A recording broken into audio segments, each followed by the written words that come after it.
Hello everybody, it's Alex. Welcome back to my channel. Tonight, my boys are playing in the background. Uh, Tonight I will be covering the next book in Anne Rice's The Vampire Chronicles, The Queen of the Damned. Let's get into it this time. I don't think I have much in the way of any sort of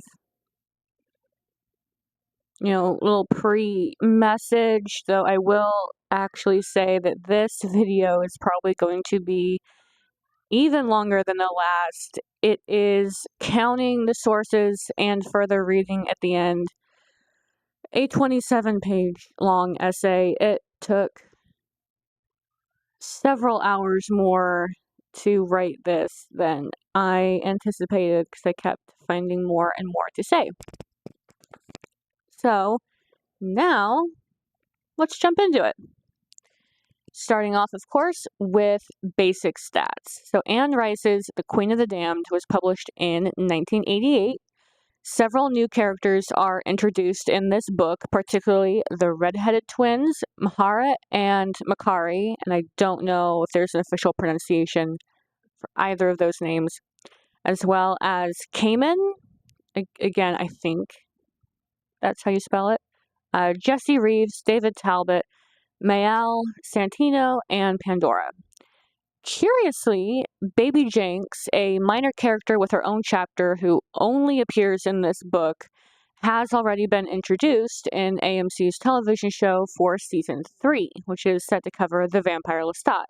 So Baby Jenks is getting adapted early. And, of course, one returning character is brought back from the very first book to get much more characterization, including a name. The boy from Interview with a Vampire is reintroduced in The Queen of the Damned as Daniel Malloy, the Devil's Minion, with his own chapter detailing his life since his encounter with Louis in 1976 and his subsequent relationship with Armand. The Queen of the Damned also introduces the spirit Amel. Again, there's no spelling guide that I am aware of. If there is, please let me know. Who is responsible for the creation of vampires, so thereby expanding the series lore. Content warnings for The Queen of the Damned include, but are not limited to, strap in folks, murder, ritualistic cannibalism, genocide, torture, rape, literal and metaphorical, abduction, imprisonment, stalking, and a character being repeatedly drugged into compliance. Marius also appears in this book. I said in my last video that I was going to let Marius be his own tag, so I'm including it. I'll be talking about some of these topics in this video as well as others, so trigger warnings for this video also include domestic and intimate partner violence, terrorism, trafficking, family annihilation. I can't straighten these fingers very well individually. And CSA. Again, this is going to be yet another heavy video. Summary. The Queen of the Damned has a somewhat similar structure to the vampire Lestat, in that it begins with Lestat sitting down to tell us this new story before getting into the story itself, eventually returning to the present. Where it really differs is in that middle section where Lestat is explaining what happened. The Queen of the Damned is unique in the series because the plot is split between different protagonists, the idea being that after having survived his own experiences, Lestat interviewed others to get their perspective and is now weaving together everyone's accounts. He's still the main narrator of the book overall, but Baby Jenks has her own chapter, as does Marius, Pandora, Cayman, Jesse, and, of course, Daniel. Much of their accounts are a lead-up to Lestat's Halloween concert, their experience of the concert itself, and the chaos that followed, And then they're coming together to figure out just what's happening and what they can do about it, which is really nothing more than attempting to talk down a narcissistic megalomaniac. Fun times. Throughout the story, most of the vampires, as well as Daniel, while he's still human due to having recreationally consumed a lot of Armand's blood, and Jesse, a descendant of Maharet, have dreams about red-headed twins. None of them understand why, but they witness the story of these women in their dreams as if they were present. They see the women about to eat the heart and brain of their mother as part of their tribe's funeral customs before soldiers arrive and take the twins away, desecrating their mother's body and killing the rest of their tribe. Once Gabrielle, Louis, Armand, Daniel, now a vampire, courtesy of Armand, Marius, Pandora, Mael, and Cayman. There's also a vampire named Eric. I don't know why I keep forgetting him. He's not even in the script, I don't think. I just suddenly remembered. Oh, yeah, there's also an Eric. Are united at Maharet's compound in the Redwoods. She explains that she was one of the twins. She then tells the entire story of her and her sister Makari, how their lives were ruined by Akasha and Enkeel, how the two of them, Akasha and Enkeel, became the first vampires, Makari's curse being her last words prior to being muted, and how the twins were turned into vampires by Cayman so that they could live long enough to see the curse fulfilled. I guess Cayman turned Makari, and then they both kind of turned Maharet. But anyway, how the twins were turned into vampires so that they could live long enough to see that curse fulfilled, and how they were then separated by Akasha. Cayman expresses his belief that Makari is still alive and is coming to get her revenge on Akasha. Maharet's story makes clear, however, that killing Akasha would result in the death of all vampires, so they can't kill her in order to make her stop her massacres. Then Akasha shows up at the compound, Lestat in tow. Maharet's group tries to convince Akasha to stop with her genocidal plan. Lestat himself is terrified for their safety as they oppose Akasha, who refuses to change her mind. That's when Makari shows up and, fulfilling her curse, beheads Akasha. However, as a result, all the vampires start dying, especially the young ones, such as Daniel and Jesse, Louis, and even Lestat. Because, yeah, by vampiric standards, Lestat is still young. He's just had a lot happen to him in that time. Lestat then remembers Maharet and Makari's tribe's funeral customs and realizes that Amel, the spirit that fused with Akasha's dying body thousands of years ago to turn her into the first vampire, could possibly be transferred into a new host. He passes along the reminder. Maharet, who had long ago intended to eat her human mother's heart, eats Akasha's heart, and then helps Makari, whose tongue had been ripped out, eat Akasha's brain. Immediately, the vampires stop dying and recover, since Amel now has a new host. Makari, the new Queen of the Damned. As for Lestat, I will address his role in my story during my analysis, which is now. So, I have 4 sections this time for my analysis. The first one is Lestat is an unwilling participant. Lestat spends his part of the story basically getting dragged from place to place by Akasha and forced to participate in her slaughter of men while she tries to convince him that it's a morally just thing to do in order to free women. And I'll get to that. I remembered how clear it was during my first time reading the novel that Lestat didn't want to be involved, but when I went back over it with a pen and some highlighters to point out some examples, I was shocked by how many times Lestat made it clear that he wasn't going along with Akasha willingly. And I went through for this video and wrote down basically all of them. Didn't include like one or two, but then found like two or three more. And I'm not going to go over all of it because there's literally several pages. Okay. Several pages just of quotes from Lestat showing how he is not willing. So I'm not going to go over, don't worry, I'm not going to go over and read all of them because I feel like that's just way too much for this video. I am going to keep them all in the essay though. So on Monday, when the essay goes live on my Substack, you can go there and read all of the examples that I found, but I'm only going to pick some to read out of, again, actual pages. And now I have to actually choose? Ew. Okay, here's the first one. Yet I was in her arms in this chilling darkness, in the familiar scent of winter, and her blood was mine again, and it was enslaving me. When she drew away, I felt agony. I had to clear my thoughts, had to know whether or not Marius was alive, whether or not Louis and Gabrielle and Armand had been spared. I had to find myself again somehow. Did she know how afraid I was? That her words moved me from simple fear into terror? Surely she did.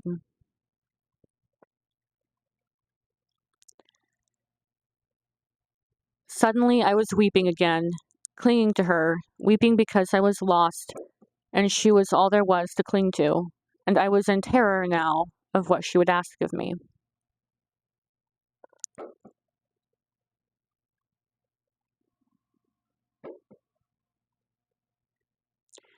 As she drew me along after her, it seemed my body didn't exist anymore, except as a vision I kept in place. I felt of my own face, the bones beneath my skin, to touch something solid that was myself. But this skin, the sensation, it was utterly new. What was left of me?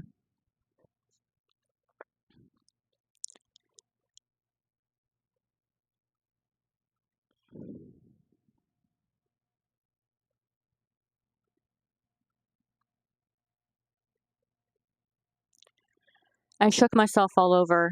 I had to think clearly. This was no time for disorientation. This power and these dead bodies were no dream, and I could not, absolutely could not, yield to this overwhelming sense of well-being and peace. Akasha, I whispered. Then, lifting my eyes, not because I wanted to, but because I had to, I saw her.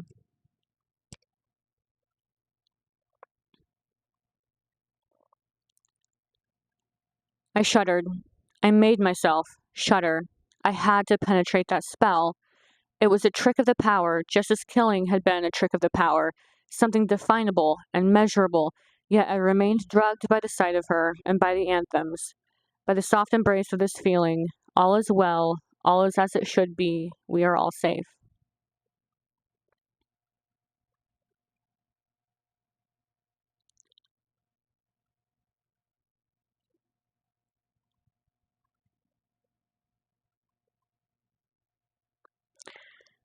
But even as I wept, I felt the soft embrace of the spell again, the sweet, drowsy sensation of being surrounded by flowers, of slow music with its inevitable and enthralling rhythm.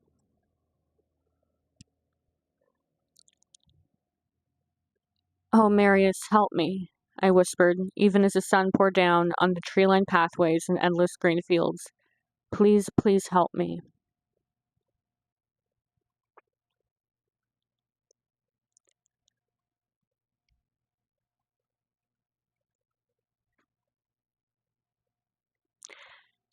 I turned my back. I didn't want to be drugged by her resolution or her beauty, by the glimmer of light in her jet black eyes. I felt her hands on my shoulders, her lips against my neck.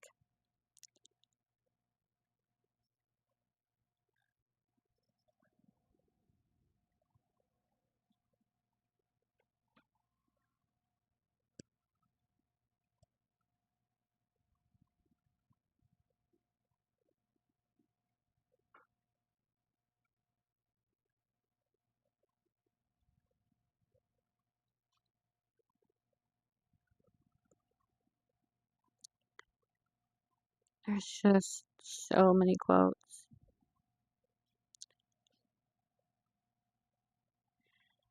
And I drank the nectar again, her nectar, even though I'd been weeping and thinking, well, you are being dissolved as a pearl in wine.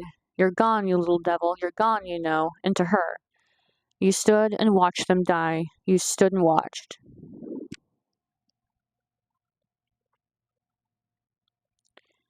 I think that's the last one of his quotes that I will read. He feels dizzy. Sorry. He describes feeling dizzy and disoriented frequently, which is a sign of the mind gift being done on him, as Magnus did in the previous book and Armand. He's often crying and expressing horror at the carnage, as well as disbelief that he could have done any of it. He expresses fear and panic multiple times. He struggles to think clearly on several occasions and feels like he's losing his sense of self. He outright says that he feels drugged more than once and describes what Akasha is doing to him as drugging him or dazzling him. He tries to resist so many times to hold on to his mind and his will, but he can't because Akasha is far more powerful than him. He describes the feeling of bliss that Akasha forces on him like it's something that takes him over, and we see it just time and time again that he has this realization, like he comes out of like this blissful sort of trance that she puts him in and realizes, holy shit, what the fuck just happened? What did I do? This is terrible. I hate this. I don't like this. That realization hits him again, and then again, like about as soon as it starts, there's this like wave of peace that comes over him, and he knows. He eventually figures out he knows that she is doing this to him, and he can't fight it, even though he's aware that she is doing something. And it's those to see those moments of realization and the awareness of what she's doing and the awareness of he can't stop her from like putting him back into that like thrall state again is one of the most horrifying parts. Like I was shocked. Like there's a few moments or situations in the Vampire Chronicles because I knew they got dark. I knew that they dealt with like some seriously heavy themes and was not afraid to go to certain places again. Whether or not she did them well all the time is a separate conversation, um but I guess I wasn't prepared in a sense for how like blatant it is or like obvious. Like I thought it'd be more subtle, I guess. And Lestat's abduction by Magnus in the previous book was one of those times where it's like, oh, the people on the internet who were talking about this, like they weren't exaggerating, they weren't having to like read carefully in between the lines for the subtext, the metaphor. Um, it's just there. Um, and Lestat's section in The Queen of the Damned is another one where I was like, oh, we're really actually going there. Oh, okay. And then I think the other time that really stands out to me is, I mean, I guess I could kind of just say the entirety of the Vampire Armand, but especially the whole section with Marius was another one of those situations where I was like, oh, nobody was exaggerating. This isn't subtle. We're actually exploring these topics. Yeah, so like to see just how many quotes I was able to pull for this section, because again, I only read like a handful of them. Um, it just hit me again of how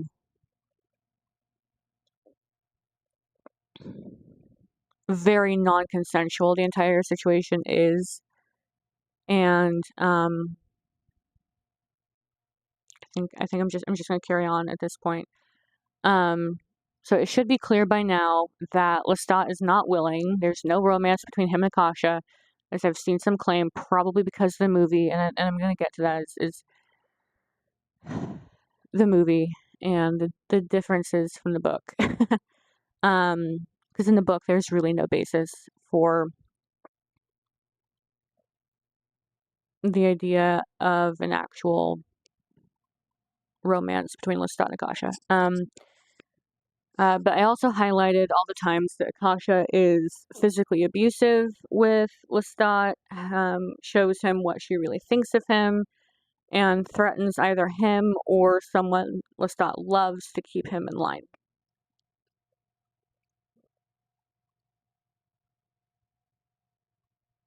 Water this time, not hot cocoa. I thought about hot cocoa, but I need to drink more water. And there's less, but they're still prominent. I might just go ahead and read all of them now.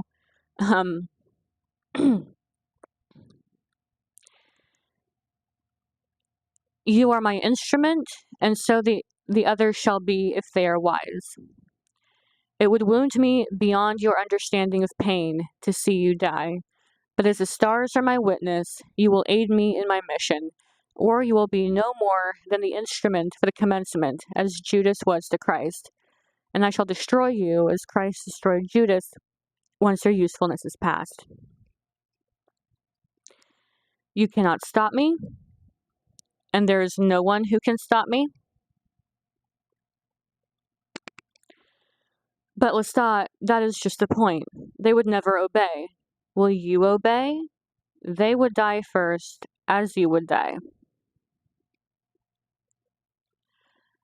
Ah, but you fight me so hard, my prince, she whispered. She drew away from me. She struck me. But I will destroy you all if I have to, she said, vaguely, eyes searching for me but not finding me. Believe me when I say it. For this time, I will not be vanquished. I will not lapse back. I will see my dreams realized. She smiled. You belong to me, and if it has to be, my prince, I'll destroy you.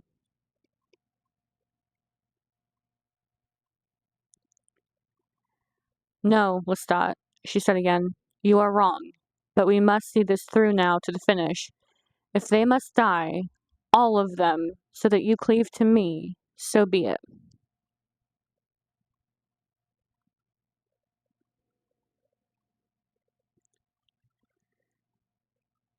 I'm not reading all of them.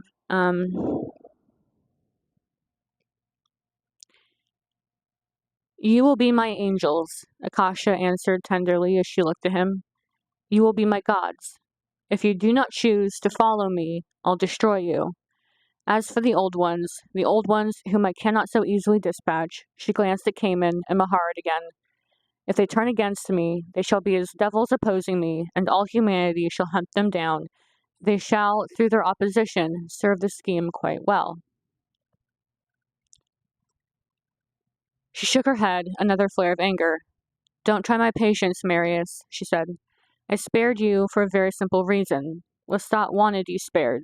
But that is all there is to it, Marius. Tread with care.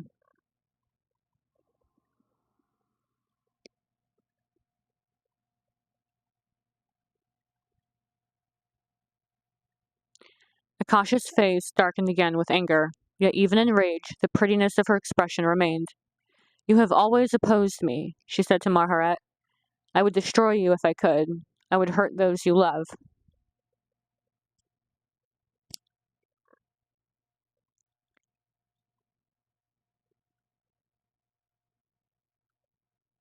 And then there's this little exchange that I'll read real quick, and then one final separate quote. I will kill you first, my prince, she said, her fingers caressing me all the more gently. I want you gone from me. I will not look into your face and see this betrayal again. Harm him, and that shall be our signal, Maharet whispered. We shall move against you as one. And you move against yourselves, she answered, glancing at Maharet. When I finish with this one I love, I shall destroy those you love, those who should have been dead already. I shall destroy all those whom I can destroy, but who shall destroy me? And then this is what, this quote here is what Lestat is thinking as he's basically like preparing for Akasha to kill him.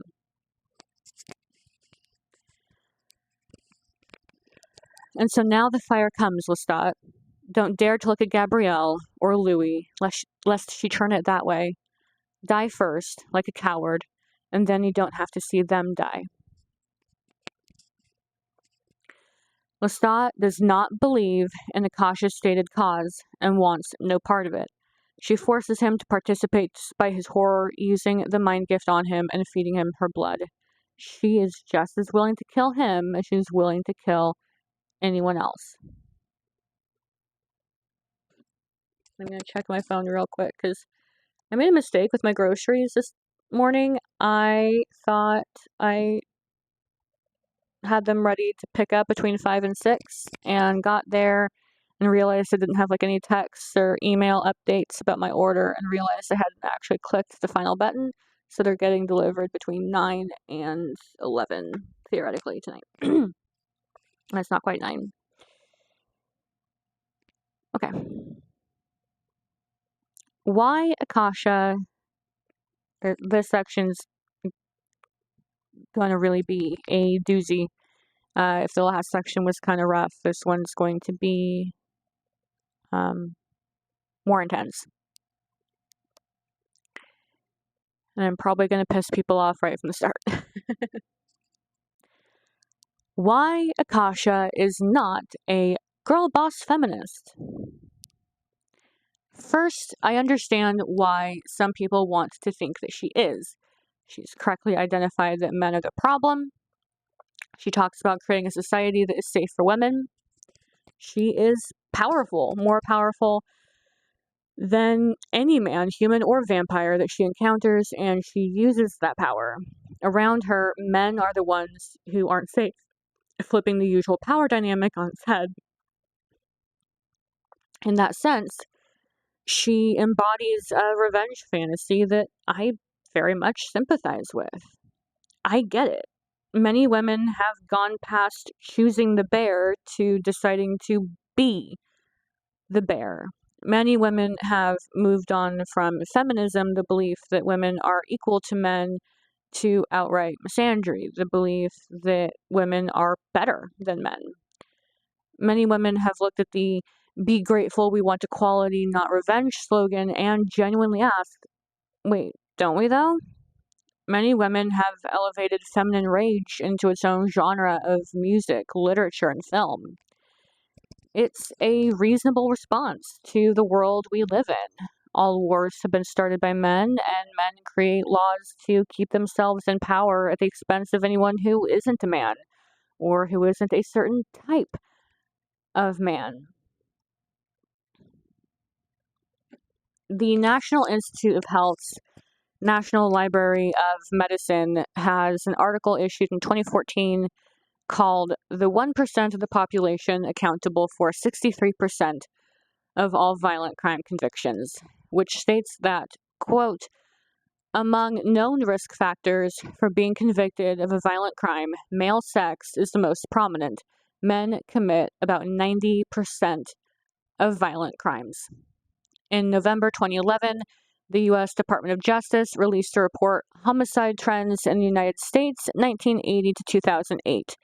In it, the report shows that 88.8% of offenders were male in that time period, and specifically states that, quote, "Males were 7 times more likely than females to commit murder in 2008. In September, I think I meant to say 2022.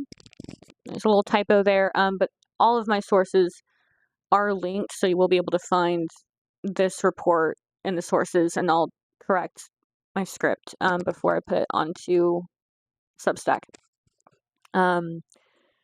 Violence Policy Center released the report When Men Murder Women, an analysis of 2020 homicide data.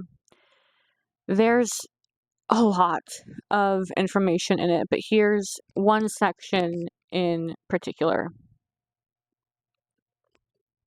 And I scrolled slightly too far. In 2020, there were 2,059 females murdered by males in single victim, single offender incidents that were submitted by the FBI for its supplementary homicide report. The key findings of this study, expanded upon in the following sections, dispel many of the myths regarding the nature of lethal violence against females. For homicides in which the victim to offender relationship could be identified, 89% of female victims, 1,604 out of 1,801, were murdered by a male they knew.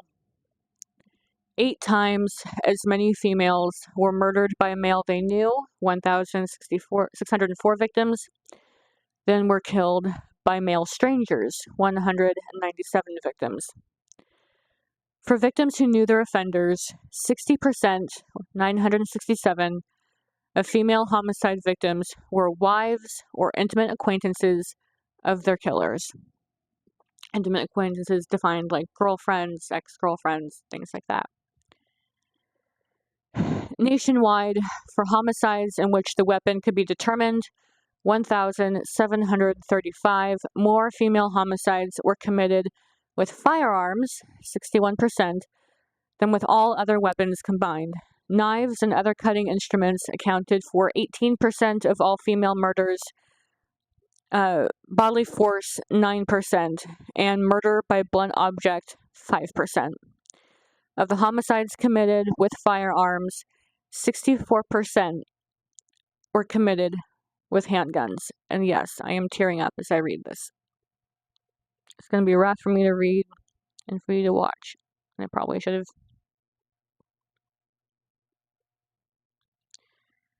thought ahead for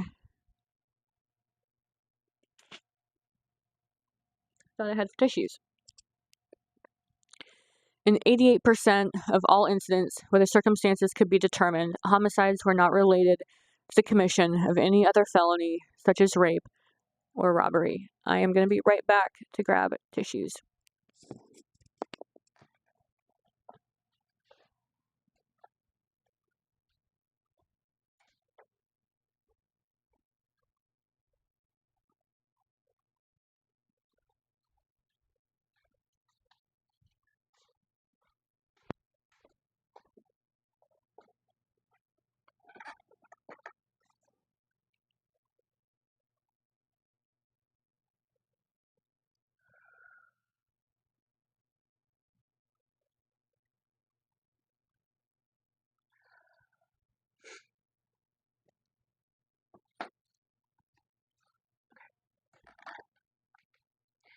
So basically all that to say,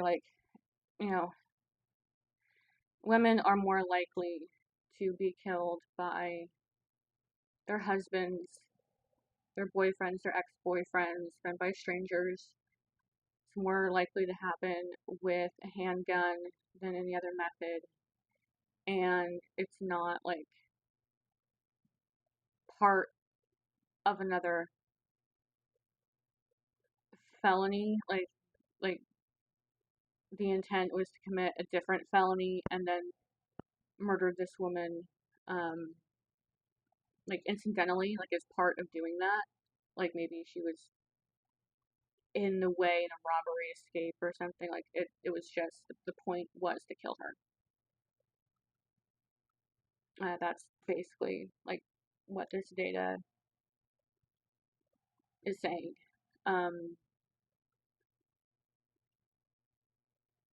Pew Research Center's article, What the Data Says About Crime in the U.S., says that in 2022, quote, men, for instance, accounted for 79% of perceived offenders in violent incidents.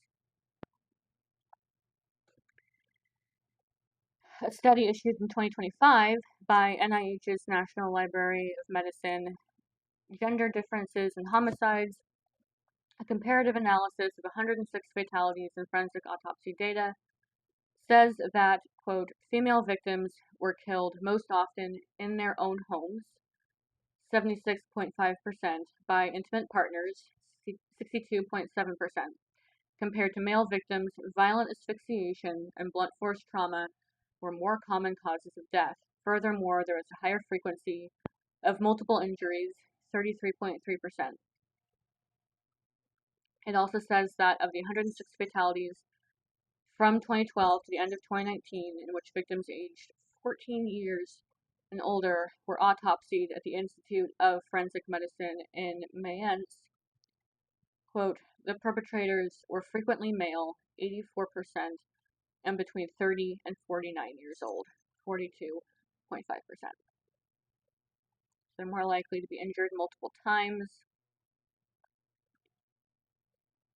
Violent asphyxiation, choking, and blunt force trauma were more common causes of death. They are again more likely to be killed by intimate partners. They're killed most often in their own homes, like the place more than anywhere else. People should be safe, but again, like if you're more likely to be killed by your husband or boyfriend or ex-boyfriend than a stranger, then of course your home is going to be like one of the most dangerous places for you, right? That's where theoretically you both live.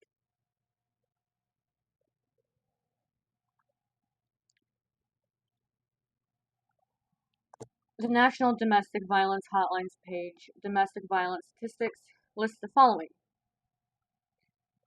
From 1994 to 2010, approximately 4 in 5 victims of intimate partner violence were female.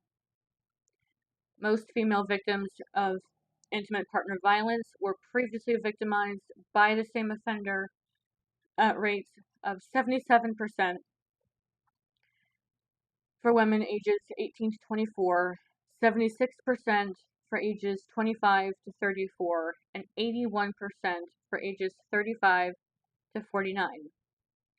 Nearly 1 in 10 women, 9.4% in the US, have been raped by an intimate partner in their lifetime. More than half, 51.1%, of female victims of rape reported being raped by an intimate partner. 40.8% reported being raped by an acquaintance. 2/3, or 66.2%, of female stalking victims were stalked by current or former intimate partners.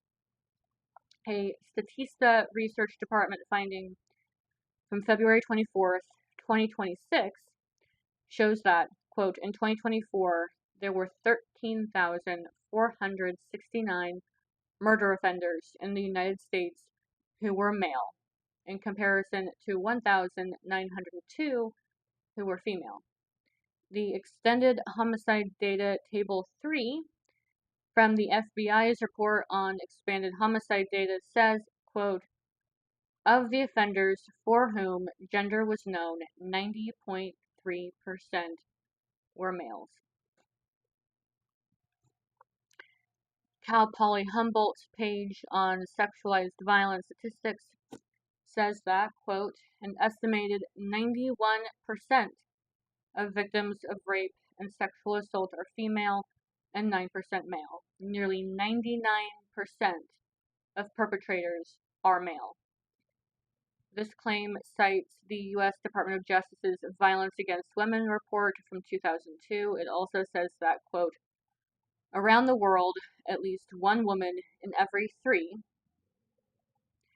has been beaten, coerced into sex, raped, or otherwise abused in her lifetime. Most often, the abuser is a member of her own family or is her partner.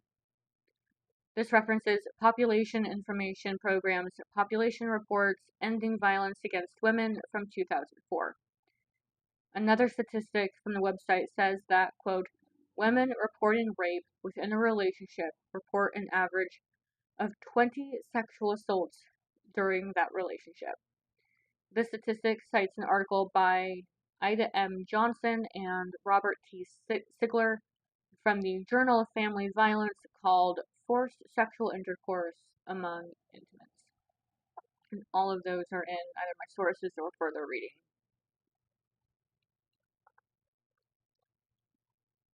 An alpine divorce is when a husband or boyfriend takes his partner on a hike, breaks up with her, and leaves her there, which, in my view, is a form of attempted murder. Giselle Pellicot, I hope I pronounced her name right, in France was drugged by her husband for decades so that dozens of men could assault her without her ever knowing it was happening. There's a list of famous and powerful men who have managed to get away with little or no consequences for abusing women, such as Sean Combs and Brett Kavanaugh, who still managed to become a Supreme Court justice. Men who have attacked women have gotten lighter sentences in order to not ruin their futures. And, of course, there's the Epstein files, not to mention horrific acts such as honor killings and FGM. And that's all just violent crime against women. Most terrorists and serial killers have been men. And the Times reported in an article on December 6, 2023, research conducted by Edinburgh University's Child Light Institute that, quote, in a study involving 4,500 men from the UK, Australia, and the United States by Edinburgh University's Child Safety Institute, more than 1 in 20 said they would have sexual contact with a child between the ages of 10 and 14 if they knew it would be kept secret. And another quote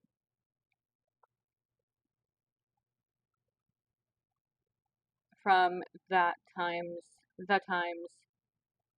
article is, researchers said the proportion, quote, equates to millions of men across the 3 countries if applied to current population census data. Children. Their only concern is whether or not secrecy could be assured, and no one would ever find out.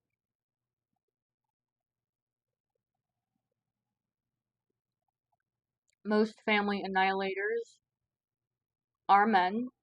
A study from Wired on August 16, 2013, called Study Family Killers Are Usually Men and Fit one of 4 distinct profiles, says, quote, of the 71 family annihilators identified in the study, 59 of them were male and 55% of them were in their 30s when they committed the crime. The frequency with which these kind of murder cases are occurring is also increasing, the study found. Over half of the murderers that were identified took place in the first decade of the 21st century. I usually deal with murder and serial murder, but this is a very dark place to go, Wilson tells Wired.co.uk. So-called ordinary men who were loving husbands and fathers could do quite extraordinarily appalling things to their partners, ex-partners, and their children. In other words, they look just like everyone else. The article from Wired also makes it clear that unlike other murderers, family annihilators won't be on law enforcement's radar because they won't have a criminal record, be known to mental health services, or be familiar to drug counselors. David Wilson says that, quote, what's interesting and different about this category of murder is that those typical murderers will be well known to the criminal justice system. They'll have a criminal record, or they'll be known to the mental health services or drug counselors. Family annihilators were overwhelmingly not known to criminal justice or mental health services. For all intents and purposes, these were loving husbands and good fathers, often holding down high-profile jobs and seen publicly as being very, very successful. They were simply not on the radar. Wilson was also introduced by BBC News reporter Melissa Hoganboom for an article on August 15th, 2013, called Criminologists Identify Family Killer Characteristics. One of the study's authors, David Wilson of Birmingham City University, UK, said a reason for this increase could be, quote, men feeling they need to exercise power and control over their family. It was often men who had invested too heavily in a very stereotypical conception of what it means to be a husband and a father within an institution called a family, Professor Wilson told BBC News. Their view of the family is very black and white and doesn't reflect the increasingly dynamic role that women can play in the economy and in the institution of the family itself. Wilson also takes time in the BBC article to acknowledge that despite a family annihilator's public reputation as a good man, it's important to consider domestic violence, since families can be very private. Birmingham City University itself also released an article on August 22nd, 2013. Oh my god, I did all of this. Hopefully the sound picks up on the mic. Birmingham City University itself also released an article on August 22nd, 2013, detailing more about the study. Quote, in all of these cases, masculinity and perceptions of power sets the background for the crimes. The family role of the father is central to their ideas of masculinity, and the murders represent a last-ditch attempt to perform a masculine role. The family annihilator should be seen as a specific category of murderer for a crime which appears to be increasing, concluded Wilson. To begin solving this problem, the role of gender must be recognized, acknowledging that it is mainly men who will resort to this type of violence.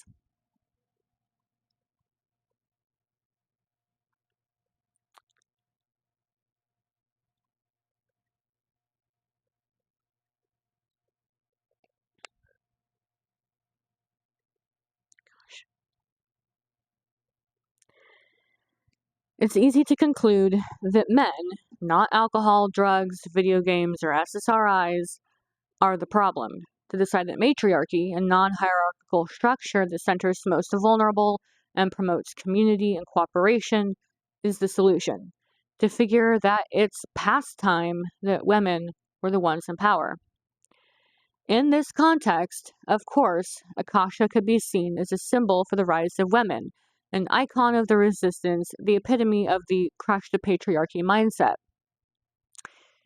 Here's why she actually isn't, though. I'll start by looking at Akasha's specific actions and the things she ordered others to do. She was a queen, a monarch, which inherently flies in the face of matriarchy. Then there's the way she treated other women, the most notable examples being Maharet and Makare. She had them kidnapped while also having their tribe destroyed. Akasha had them imprisoned, tortured, and mutilated. She's the reason why Maharet is blind and Makare is mute. She forced... I thought I updated that sentence. So, Cayman is forced to rape them by Enkeel, who basically says, if I didn't love my wife so much, I'd do it myself, but I'm going to appoint this guy to do it instead. And she just watches. She doesn't voice any opposition, doesn't say, like, in her capacity as queen, like, she doesn't even try to do anything to spare the twins. She legit just sits there and watches them be raped.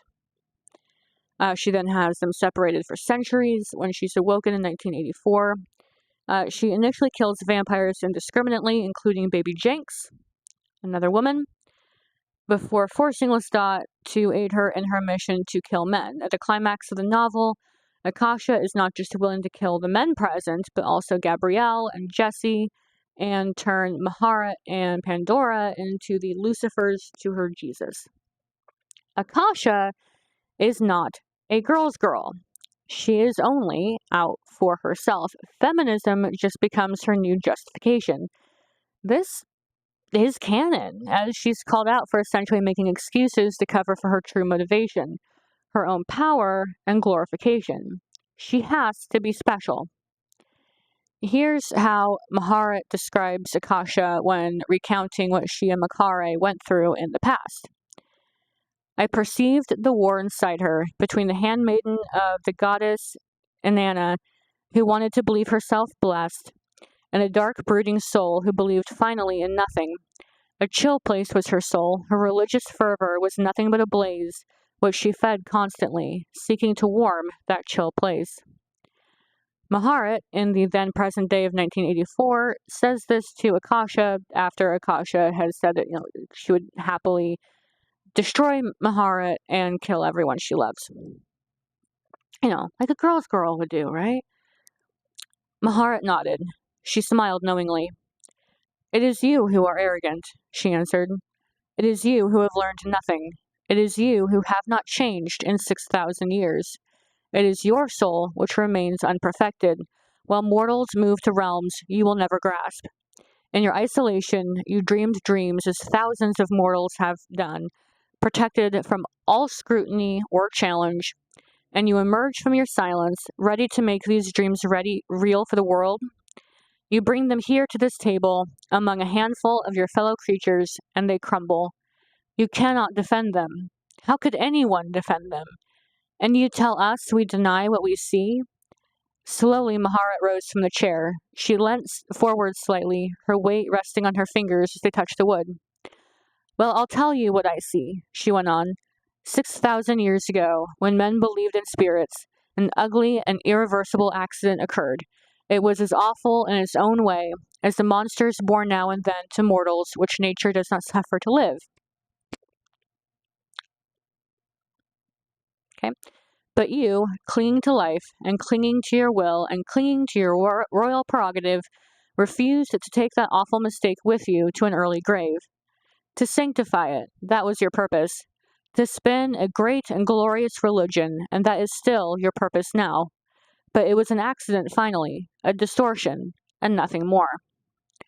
Her actions, historically and in 1984, which, by now is also historically, but, in the context of the book, which came out in 1988,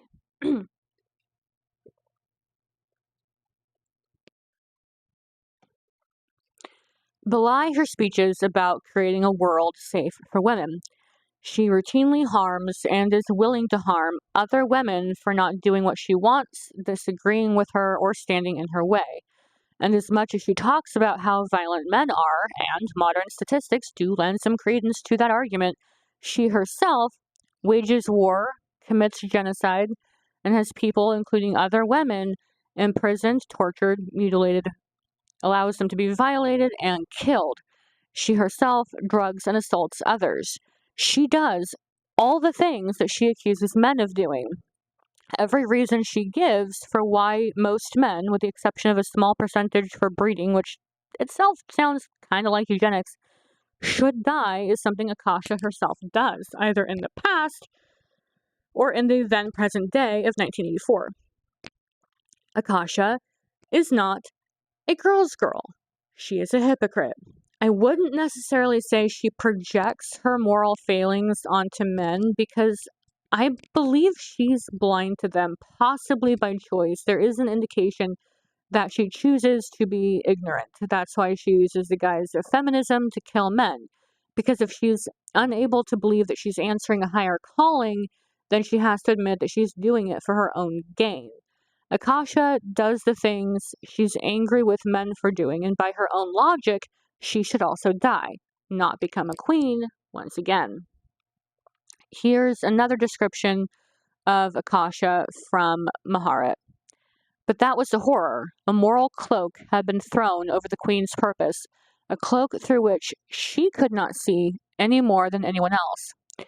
She had convinced herself that our people should die, yes, that their savagery merited it, even though they were not Egyptians and our land was far from her home. And oh, wasn't it rather convenient that then we should be shown mercy and brought here to satisfy her curiosity at last. And we should, of course, be grateful by then and willing to answer her questions. And even deeper, beyond her deception, we beheld the mind that made such contradictions possible. This queen had no true morality, no true system of ethics to govern the things which she did. This queen was one of those many humans who sense that perhaps there is nothing and no reason to anything that can ever be known, yet she cannot bear the thought of it, and so she created day in and day out her ethical systems, trying desperately to believe in them, and they were all cloaks for things she did for merely pragmatic reasons. Her war on the cannibals, for instance, had stemmed more from her dislike of such customs than anything else. Her people of Uruk hadn't eaten human flesh, and so she would not have this offensive thing happening around her. There really wasn't a whole lot more to it than that. For always in her there was a dark place full of despair, and a great driving force to make meaning because there was none. Understand, it was not a shallowness that we perceived in this woman. It was a youthful belief that she could make the light shine if she tried, that she could shape the world to comfort herself. And it was also a lack of interest in the pain of others. She knew others felt pain, but, well, she could not really dwell on it. Then there's how simplistic her reasoning is, which essentially boils down to men are impulsive, violent brutes, and women are peaceful, docile nurturers. This is the one time in the video that I will acknowledge the not all men argument, because it's true and also utterly beside the point, as countless people, women and otherwise, have pointed out before me. The point is that it's enough men, that the bad men can be too skilled at pretending to be good for long enough to cause the woman harm, that men can get lighter sentences than they deserve in order to not harm their futures, while women get judged for the rest of their lives, that too many of these so-called good men don't do anything to counter the bad ones, that... Wait, where was I? I have three main problems with a cautious perspective, which doesn't mean that there's only three issues that one can have. These are just the three main issues that I personally have. One is that it presents a clear and distinct binary, by which I mean that there's no place in this worldview for trans and non-binary people. Where do they fit in this dichotomy? The people who are sometimes men and sometimes women, those who are both or neither at the same time, the people who are raised as one gender even though that's not their reality. Is a trans man an impulsive, violent brute because he's a man, even though he was probably socialized as a woman? Or is he a peaceful, docile nurturer? Where do trans and non-binary people fit in her worldview? The second main issue I have with a cautious perspective is the counter to not all men. Okay, I acknowledge it again. Not all women. At the time that Anne Rice wrote The Queen of the Damned, there were figures like Phyllis Schlafly, Margaret Atwood's inspiration for Serena Joy Waterford, and Anita Bryant, the bigot who got pie in the face. But now there are so many more. Perhaps one of the most obvious examples is Ice Barbie, Kirsty Gnome, the bird-legged hoe herself, who, update, since I wrote this essay, is out as Ice Barbie, although she now has a special new position, and I don't have any hopes that her replacement will be any better, who shot her puppy and formerly oversaw the modern Gestapo occupying American cities. Blue cities, in particular. But there's also Pam Bondi, who screeched about the Dow while refusing to look at the Epstein survivors in the room and saying that they talked to them when all of the survivors were like, no, we've tried and they haven't listened to us. Caroline Leavitt, whose job is to try to sell the administration's heinous acts to the public. Lauren Boebert, who among many things dragged Hillary Clinton to testify before Congress about Epstein instead of, for example, the man who's named in the files a million times, literally a million times, and used the deposition to interrogate Clinton about the debunked Pizzagate conspiracy, which I'm not like Hillary Clinton's biggest supporter by any means, but like seriously, you're going to drag her to testify in front of Congress, but not people who are actually named and so dumb. And Marjorie Taylor Greene. Amy Coney Barrett, another Supreme Court justice whose appointment gives an air of legitimacy to a cult that oppresses women. Erica Kirk has built a career telling women to stay in the kitchen, going on public speaking tours instead of taking her own advice and staying home with her kids, who, just recently lost their father in September, and as far as I'm aware of her speaking tours, have barely seen her since. Like, do they even remember what their mother looks like? That's not in the script. That's just me genuinely wondering if Erica Kirk's kids even remember what she looks like. Where does Ghislaine Maxwell, a woman who helped traffic women and girls and as sex slaves and apparently breeding stock, fit into Akasha's worldview? Like, the stuff that is coming out in the files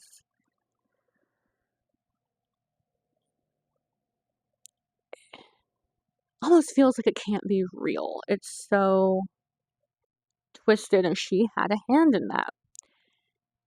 And these are women who participate within patriarchal structures instead of defying them. Women who have centered men so strongly that they're willing to throw other women under the bus to gain and maintain validation from men, even though the reality is that validation will only last as long as the men these women have devoted their lives to propping up continue to find them useful. The moment those women become more useful as scapegoats, they'll be tossed aside too. And I wrote that before Kirsty Nome, the bird-legged hoe, got ousted as Ice Barbie. But, like, case in point, and I have no sympathy for, Caroline Leavitt, Pam Bondi, the women who are propping up this administration. But what happened to Kirsty Nome should be a warning to them. All of them are in the positions that they are in so that they can take the fall. And they're hoping that it won't happen to them. The leopards won't eat their face. They will continue to be special to these men, that these men will let them stick around and have this power, and they won't be, like all of the ordinary women who are just, caught up in the system, that they're going to be able to maintain some power. And that's not how it works. They are, each and every one of them, I fully believe, in the positions that they are in so that they can take the fall and be replaced by a man, which did happen again to Kirsty Nome, the bird-legged hoe. She might not be Ice Barbie anymore, but I'm sticking with that one. These women are complicit in a system built by men for men, laundering their crimes and ideologies to seem palatable to the reactionary base. What happens in Akasha's worldview to the women who participate in the violent actions of men? And as a follow-up, if Akasha got to fulfill her mission, what would happen to the women who would continue to commit offenses against others? Women are far less likely to commit violent crime, but that doesn't mean it never happens. Even if all the men that women like Pam Bondi build their careers supporting were gone, what happens to the women who would still commit crimes anyway without involvement from men in violent crimes? The third main issue I have, and I've really just come up with a fourth, actually, that I'm going to get to at the end of this. The third main issue I have is that while the statistics make it easy to conclude that men are the problem, digging deeper into the research shows a more detailed truth, which I think was kind of like indicated above when talking about family annihilators, and like how a certain idea of like masculinity and the role of the husband and the role of the father play into the decision to kill your family, as well as ideas of like what women's role should be in the economy and in the family. It's already indicated, but here we go. Blake H. for Next Gen Men has this to say: the numbers speak for themselves. 94% of mass shootings in the U.S. are carried out by men. 134 out of 165 far-right attacks in the U.S. carried out by men. Over 90% of suicide bombings and terrorist attacks have been committed by men. However, these numbers only tell us part of the story. Terror attacks are not a perfect representation of radicalization, as it is only a measure of one type of violence. It also says nothing about who supported and possibly encouraged those attacks. Yet it is clear that the intersection of patriarchal masculinity and radicalized ideologies has the devastating potential to lead to extreme violence. Increasingly, members of groups that identify as so-called incels, involuntary celibates, have been responsible for violent attacks that have killed and injured many people. So-called incels are responsible for at least 7 mass shootings in North America as of 2019. The incel ideology, in brief, sees women as inferior people who should provide sexually for males, and that feminism has wrongfully allowed women to exert power over men. They believe women to be inherently shallow, and thus they use their power of choice to deny sex and relationships to ugly men, thus wounding their masculine pride in the process. The recent Atlanta terror attack committed by a so-called incel highlights that the movement is susceptible to other hateful ideas like racism and homophobia. Self-reporting indicates that 86% of members of incel communities identify as male. And I forgot to list exactly when, like the date for this article, but it is, again, it's included with all of my sources.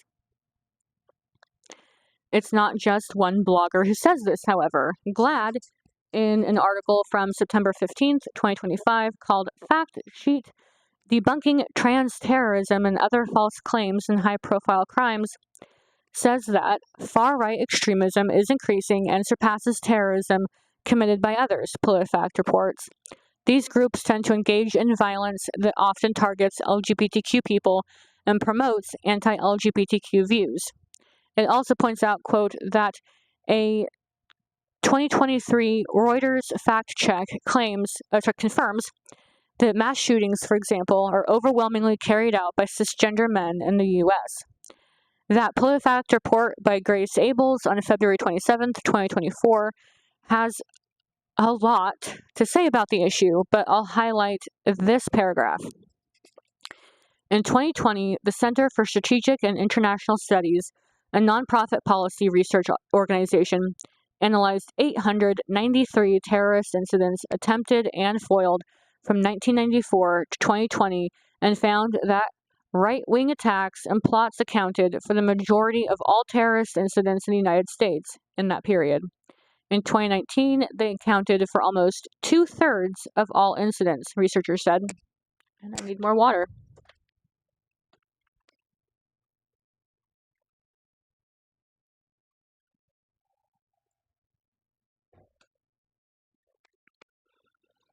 I heard a car door slam. And another one. Could that be my groceries? In which case, I will take a break. I won't record myself bringing in groceries. I do have a text.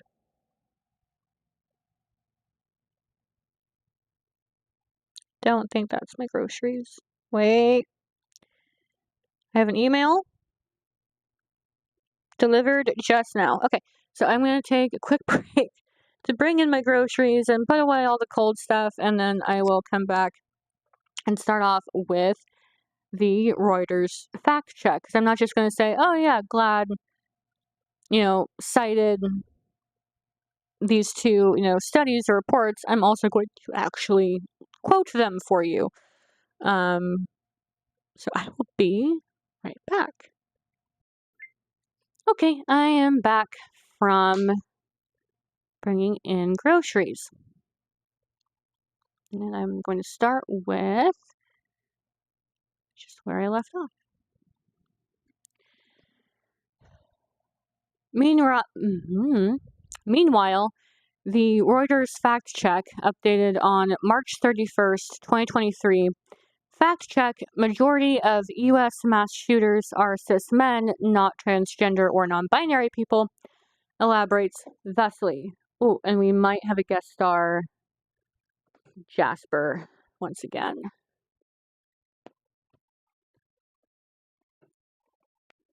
Text may have also appeared, I'm not sure.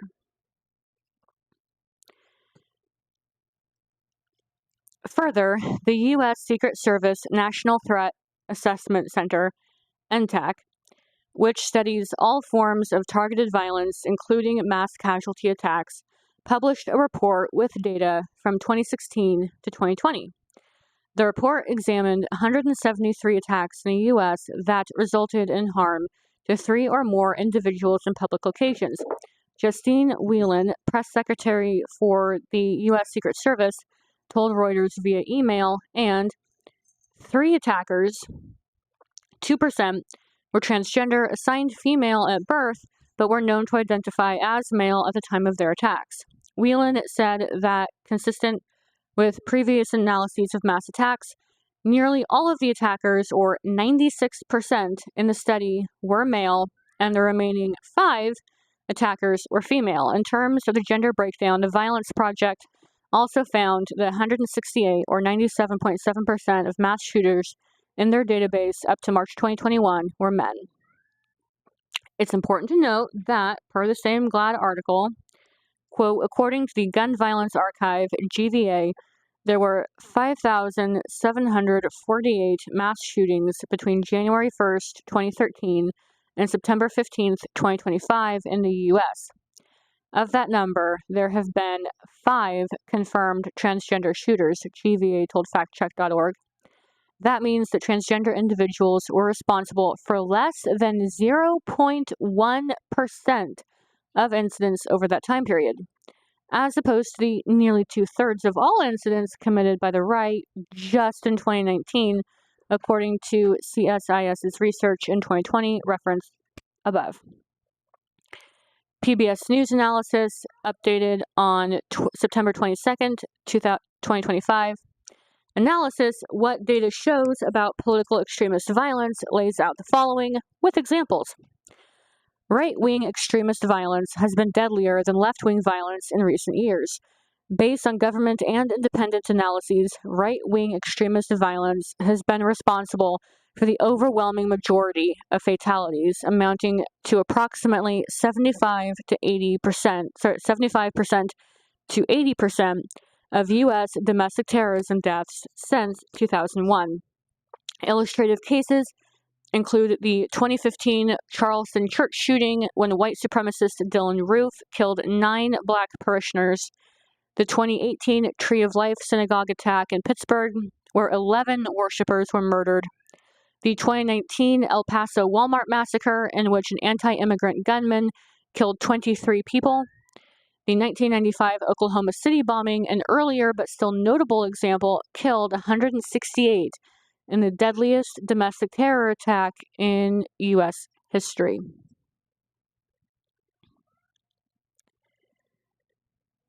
On April 6, 2017, the U.S. Government Accountability Office released a report called Countering Violent Extremism: Actions Needed to Define Strategy and Assess Progress of Federal Efforts. In it, GAO explains its motivations for the study by saying, in part, violent extremism, generally defined as ideologically, religious, or politically motivated acts of violence, has been perpetrated in the U.S. by white supremacists, anti-government groups, and radical Islamist entities, among others. And while not specifically relating to terrorism, as part of its 2024 Year in Hate and Extremism, Southern Poverty Law Center released a report called From screens to schools, male supremacy's impact prevention tactics, which highlights that, quote, in the wake of the 2024 presidential election, misogynistic content was rampant across social media. Posts using the phrase, your body, my choice, increased by 4,600% on X just 24 hours after the election. While these posts aimed to undermine women's ability to freely and safely navigate online platforms, such hate is not detached from offline interpersonal interactions. Girls and women across the country also reported being harassed in schools and on college campuses. Get the picture yet? Most mass shootings, most acts of domestic terrorism are committed by right-wing men, to the point that without their involvement, incidents of mass shootings would plummet into near non-existence. Akasha's stated plan is as follows.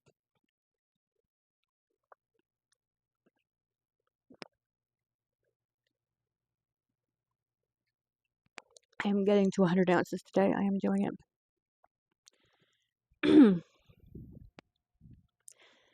You know, as I know, that there will be universal peace if the male population is limited to 1 per 100 women. All forms of random violence will very simply come to an end. The reign of peace will be something the world has never known. Then the male population can be increased gradually. But for the conceptual framework to be changed, the males must be gone. Who can dispute that? It may not even be necessary to keep the 1 in 100, but it would be generous to do so, and so I will allow this, at least as we begin. Well, I dispute it, and I know, because I've read the book, that no peer-reviewed studies were cited to support her conclusion that violence would end if the male population was cut down to 1 per 100 women. But, again, just looking at the research that's come out since The Queen of the Damned was published and just using the statistics on domestic terrorism, the rate of mass shootings would decrease dramatically if right-wing men stopped contributing to it. Eliminating all but 1 man per 100 women, which is Akasha's so-called generous plan, could mean killing, for example, a random man in Honduras who's never harmed a woman or child and would never dream of it, while sparing the sort of man statistically far more likely to commit mass murder. Akasha could make great strides toward eliminating violence if she focused a bit more. Please note that I am absolutely not calling for killing right-wing men. No men should be killed as a result of my video. That is not my intent, and I would be horrified if someone took my words that way. I am only speaking rhetorically to point out a flaw in the reasoning of a fictional character, nothing more, no real-world applications, and, yeah, if right-wing men would stop contributing to mass shootings, that'd be great. That doesn't mean that I want right-wing men killed. Just please stop killing others. That'd be great. Here, just look at the last 2 quotes that I used for this section, which are decidedly anti-violence. Anti-violence. Maharet points out, how is it possible, Maharet asked in a low voice, to break a cycle of violence through more wanton violence? And as Gabrielle says, all right, the effects are obvious, she said. But when you speak in terms of wholesale extermination, then questions of peace become ridiculous. You're abandoning 1/2 of the world's population. If men and women were born without arms and legs, this might be a peaceful world as well. And here's what I'm going to go off script a little bit, because I did kind of have like a 4th idea that I came up with literally while I was like reading through all of this, which, none of her plan is intersectional. And I kind of touched on that a little bit with like giving the example of like the man from Honduras versus the sort of man who's statistically more likely to commit mass murder.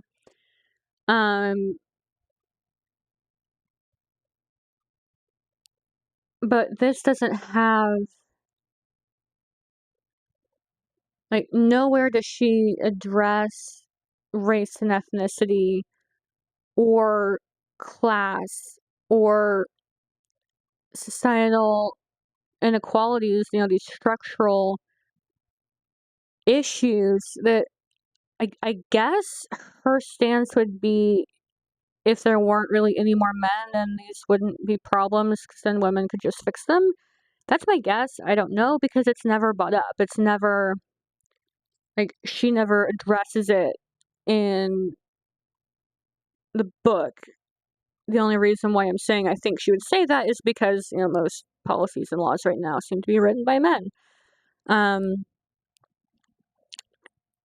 so I think that's what she'd say, but I don't know for sure because again, it's not ever in the text, but the wealth hoarding of the 1% and all of the loopholes that they go through to avoid paying their fair share of taxes, schools being underfunded, the lack of universal health care, or in the US, or universal basic income, this stripping of what few social safety nets that we do have that we've been seeing lately. um, you know, the massive AI data centers that seem to be polluting water and soil in the communities that they're built in, often, without the input of the people actually living in those communities. Presumably, whatever city or county officials that signed off are not living next to data centers. They're not in their backyards. Like, all of these issues exist and she doesn't address them. She does, and so therefore, like, she doesn't present any solutions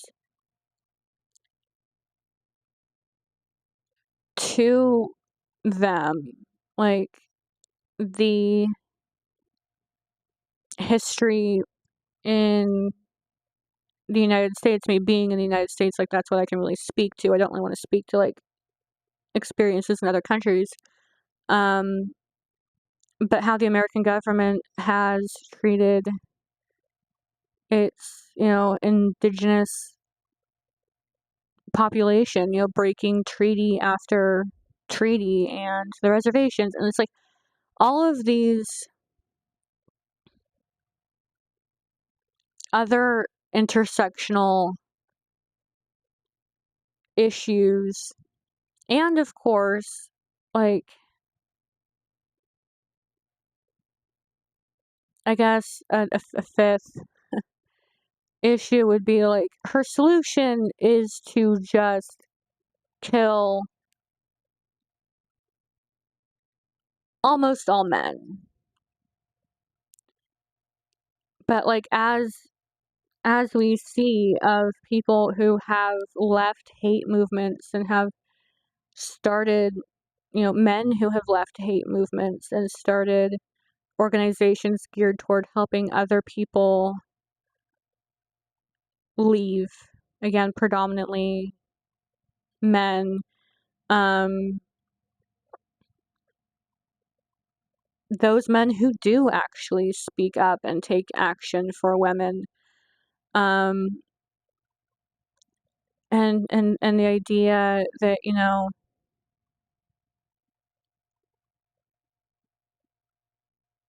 our behavior is learned, it is socialized. That's not to say that we can just blame our childhoods because, once you're an adult, you have like full responsibility for yourself. Like, it's on you then to unlearn whatever it is that you learned. And I'm saying that from personal experience. I have had to deconstruct quite a bit. And I'm not saying that I'm fully there yet. Like, oh, I've fully deconstructed and I don't have like any more work that needs to be done on myself. No, I'm not saying that. I'm just saying I'm speaking from personal experience that, prejudice is learned. And I will say sometimes it's learned with, like, what feels like good intentions. Like, I think that's how they make it more palatable is they frame it like anyway, that's a tangent, but, like,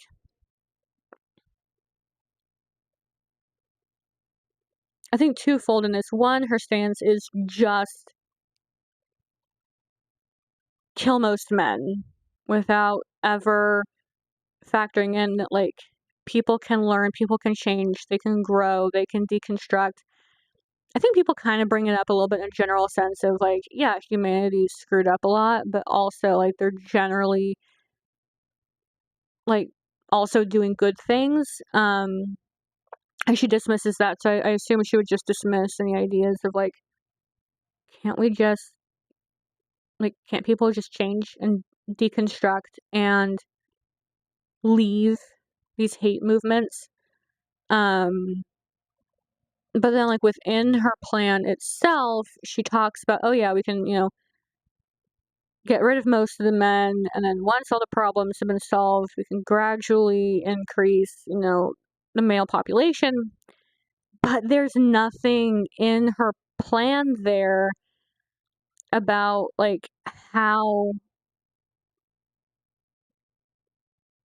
like, what socialization, what lessons would they learn, like, what concept of masculinity would they be raised with? Because again, I think that goes back to, like, what seems to be, like, her view that, like, men are innately inherently this, women are innately inherently that, which I think I've done a pretty good job at showing, like, that's not 100% true across the board. Like, people are individuals, but, like, okay, you gradually increase the male population after killing off most of them, but how are they gonna be raised? How are they gonna be socialized? What lessons are they gonna learn about, like, what it means to be a boy and a man? What behaviors are going to be approved of in the home and in society more broadly, and what behaviors are going to be, met with consequences, because if we're gonna do that, then we've got to make sure to avoid repeating old mistakes, right? Like, boys will be boys mentality that lets boys get away with, bad behavior. Like, we can't repeat that, right? So it's like, but then also, again, people can learn and change and grow. We are not, set in stone. And so, yeah, I think that's 5 main reasons actually that I have, that I disagree with her argument. And of course, like the simple fact that, like, her plan is to kill virtually all men. Like, I am opposed to that as well. I wasn't going to mention it because I was hoping that, like, kind of obvious that, like, of course I'm gonna think that's terrible, but I am gonna just, like, say it here that, like,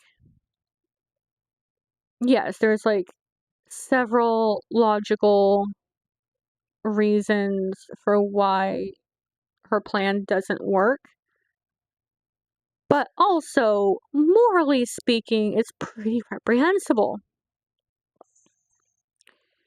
So, to reiterate, I do support the matriarchy. I think women should choose to become the bear whenever, however possible. Feminine rage is one of my favorite genres. I was just listening to, um, you know, Ella Red, Lydia the Bard.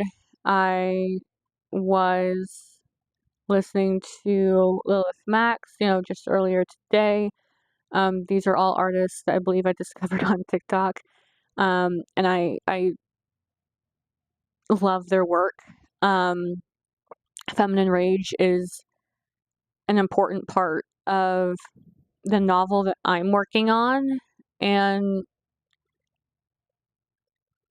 given how much more men are prone to violent crime than women are, I don't think it's unreasonable to conclude that men, and a specific subset in particular, are the problem, and that, judging by all of the statistics and the studies that I have cited here, sources below, further reading below, women are better.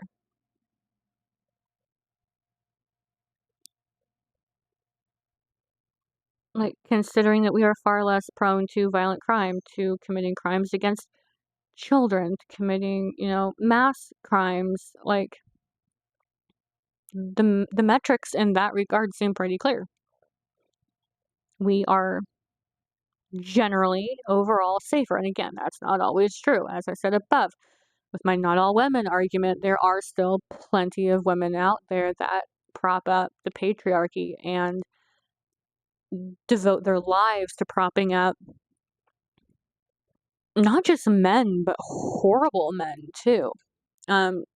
Again, there's nuance and variation. We are not all this or that.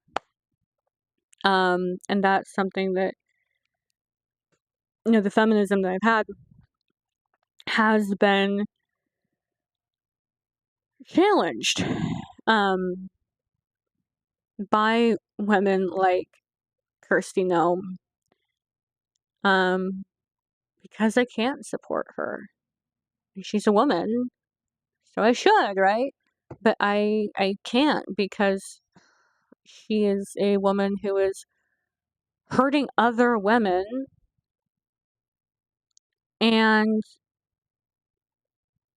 hurting just people, minority groups, and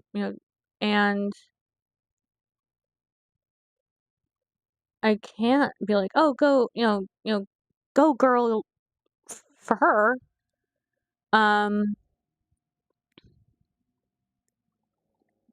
I feel like, almost like with the paradox of tolerance, which I love. It makes so much sense. And the idea of like the social contract, like people like that have broken the social contract that allows them to be covered by feminism. And that's me going off script again.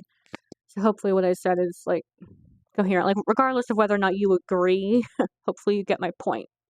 You don't have to agree with it, but hopefully like you understand the point that I'm getting at.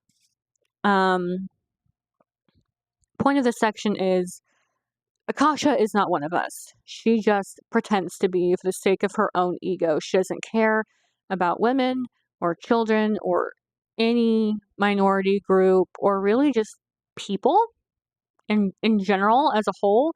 She just cares about herself.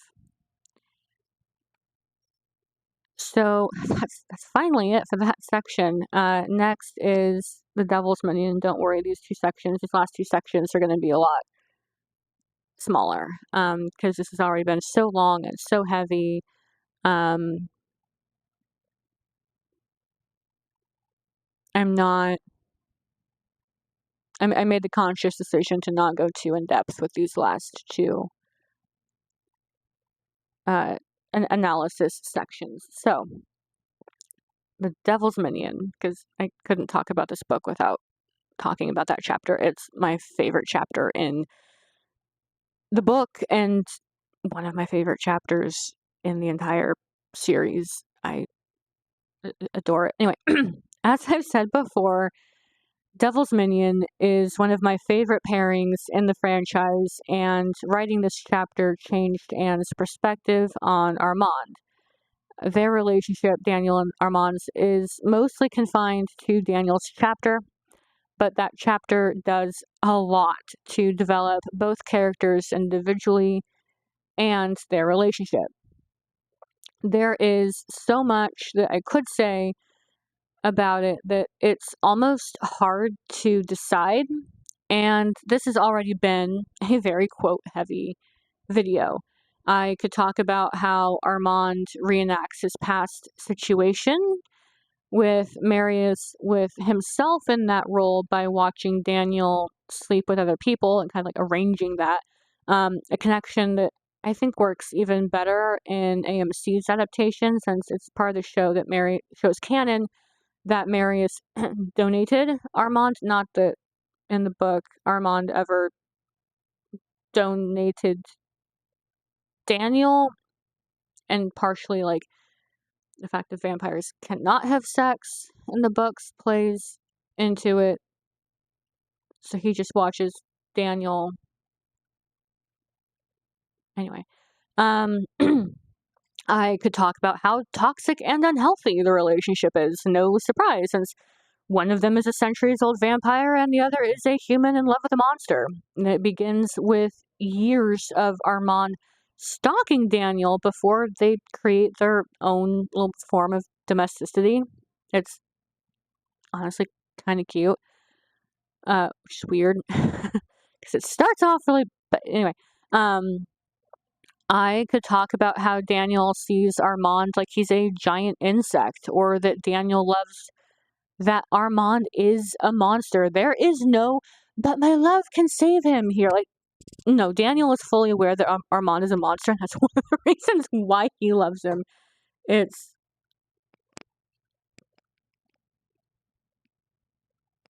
I could discuss the Villa of the Mysteries and that whole section of the chapter, which I could discuss how Armand gives Daniel a vial of his blood to wear as a necklace as a form of protection from other vampires, since other vampires who might want to attack Daniel would smell Armand's blood and back off. Armand and Daniel have some of the rawest lines in the whole book, if not the entire series. Freely refer to each other as lover and openly admit to loving each other. Like, this is so nice. So that's all the things that I could say. Here's the first quote that I'm actually going to pull. The meetings grew longer and longer. Conversations, sparring matches, and downright fights became the rule.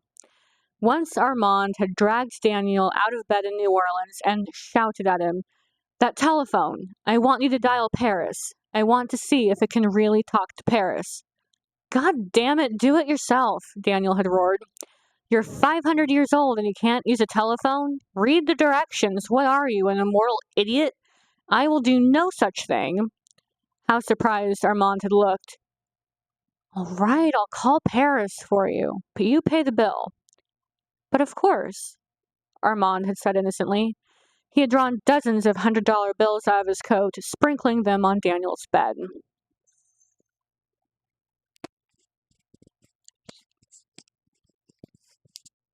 I can just hear, like, Eric Bogosian and Asad Zaman doing. I hope we get to. I mean, I guess that would be Luke Brandon Field probably at that point, which would also be great. But like, I read that in their voices. And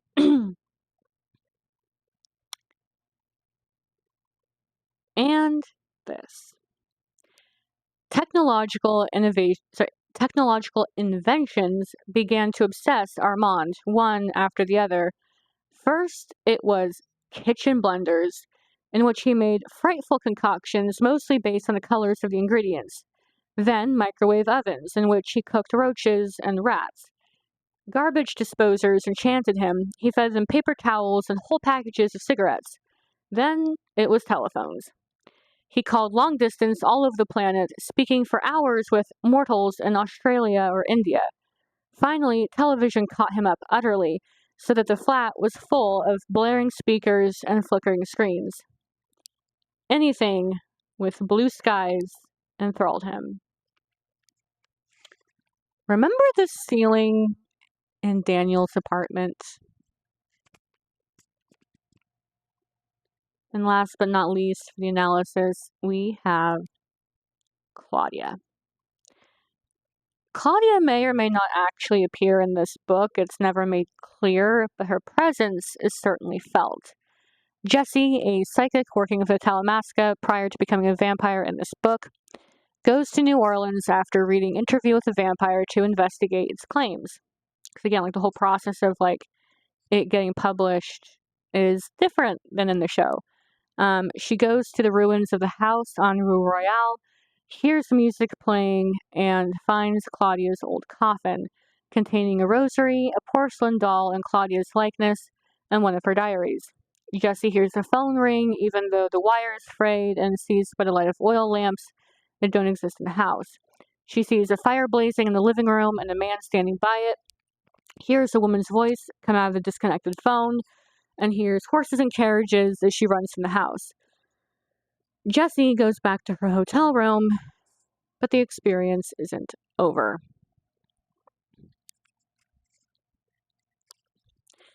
It was dark when she opened her eyes. The pain in her head had woken her up. The digital clock on the dresser said 10:30. Thirst, terrible thirst, and the glass by the bed was empty. Someone else was in the room. She turned over on her back, light through the thin white curtains. Yes, there. A child, a little girl. She was sitting in the chair against the wall. Jessie could just see the outline clearly, the long yellow hair, the puff-sleeved dress, the dangling legs that didn't touch the floor. She tried to focus. Child. Not possible. Apparition. No. Something occupying space. Something malevolent. Menace. And the child was looking at her. Claudia. She scrambled out of bed, half falling, the bag in her arms still as she backed up against the wall. The little girl got up. There was a clear sound of her feet on the carpet. The sense of menace seemed to grow stronger. The child moved into the light from the window as she came toward Jessie, and the light struck her blue eyes, her rounded cheeks, her soft, naked little arms. Jessie regrets leaving the house in fear instead of staying to see what Claudia wanted, and believes that she was meant to take the diary and the doll out of the house. She also continues to dream of Claudia and, on at least one occasion, sees her dressed in a red cloak outside her window. She also sometimes turns on all the lights in her room at night when she remembers how she saw Claudia's ghost. In the epilogue, after Lestat recounts having interviewed the others for their story and beginning to write his account, he describes returning to New Orleans because Louis went back. I could picture Claudia there on tiptoe, looking down at me, little fingers nodding on the rail, golden hair spilling down over her shoulders, long streak of violet ribbon. My little immortal 6-year-old beauty. Lestat, where have you been? Lestat finds Louis in the doorway to Claudia's room. The sight of him standing there in a frock coat sparks another memory. 60 years here, the unholy family. 60 years, Louis, Claudia, Lestat. Could I hear the harpsichord if I tried? Claudia playing her Haydn, and the birds singing because the sound always excited them, and the collected music vibrating in the crystal baubles that hung from the painted glass shades of the oil lamps, and in the wind chimes even that hung in the rear doorway before the curving iron stairs. Claudia, a face for a locket, or small oval portrait done on porcelain and kept with a curl of her golden hair in a drawer. But how she would have hated such an image, such an unkind image.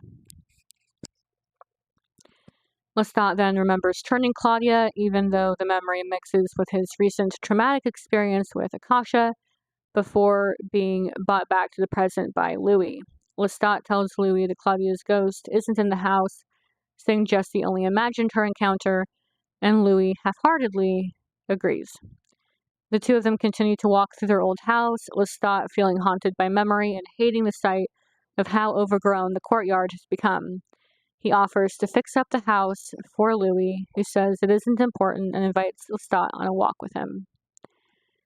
We went down the covered carriageway together, water rushing through the little gutter. I glanced back once, saw her standing there in her white dress with the blue sash. Only she wasn't looking at me. I was dead, she thought, Wrapped in the sheet that Louis thrust into the carriage, she was taking my remains away to bury me. Yet there she stood, and our eyes met. Louis urges Lestat to leave the house, and the two of them wander New Orleans. They eventually arrive at the St. Louis cemetery, with Lestat wondering what he wants, and acknowledging that while he's happy with Louis and happy to be back in New Orleans with Louis, he feels like something is missing.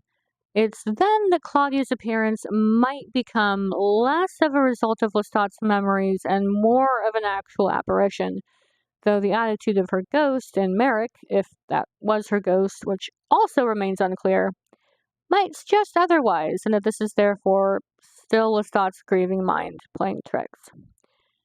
I tried to find the stars, but I couldn't. When I looked down again, I saw Claudia. I felt her hand touch mine.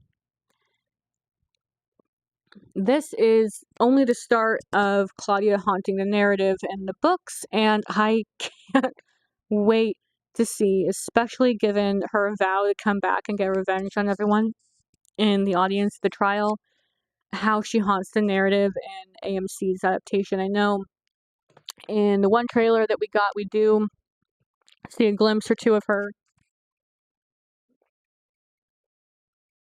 in like this purple sort of outfit, and I think it's the outfit that she wears. She goes to sit next to Lestat and play the piano with him, and it's then that she kind of like first drops the idea of the Mardi Gras party. I believe it's that outfit. And season 2 did a really interesting thing, which wasn't really a thing in the books, which is Dreamstot. And I wonder if we're going to have a Dream Claudia, and whether or not, like, does that, like, are we gonna get a ghost and Dream Claudia? I don't know that we will, but, like, that framework was already done in season 2 with Dreamstot, so it's like, are we gonna see that again? Especially, like, in this last quote that I used where Lestat says that he feels Claudia's hand touch his. Could that be a dream Claudia?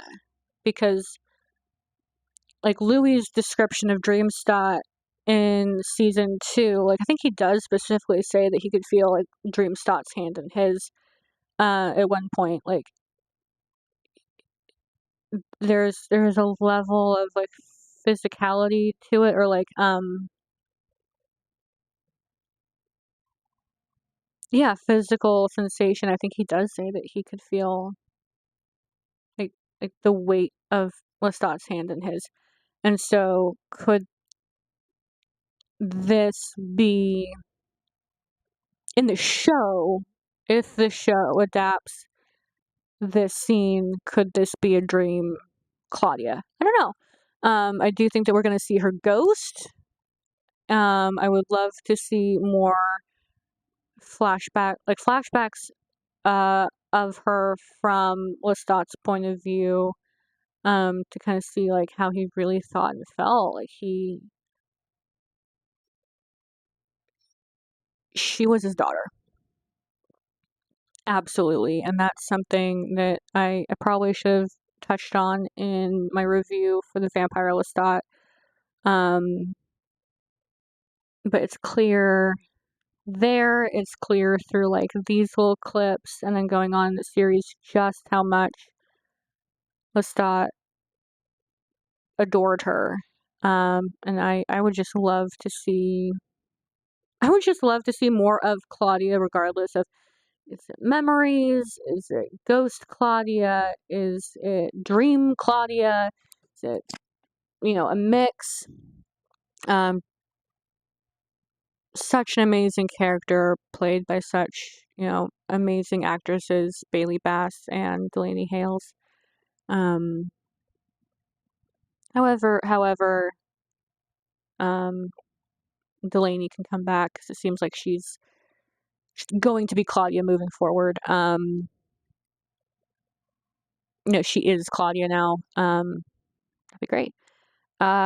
So finally, that's it for this video. I hope you enjoyed it. I know it was a lot, very quote heavy, lots of very intense topics. I know I teared up at one point. So maybe enjoy isn't the right word. I don't know. Appreciated it. I don't know. I hope you gained something from watching this. Any guesses as to what the next video will be? I do have a surprise planned, mostly planned, kind of planned, plan in the works for that video that I'm really looking forward to. I've been looking forward to it for several weeks. Just gotta get the final logistics finishing touches ironed out. So that's gonna be exciting for the next video. Don't forget to like, share, comment, and subscribe. My sources and the further reading will be in the description. The full essay will be posted to my Substack on Monday. As always, I have included a link to where you can buy the book on Thrift Books. So if you're interested in reading it, click the link, go right there, buy it from an indie bookstore. We love them. Otherwise, I will see you next time. Bye, everybody.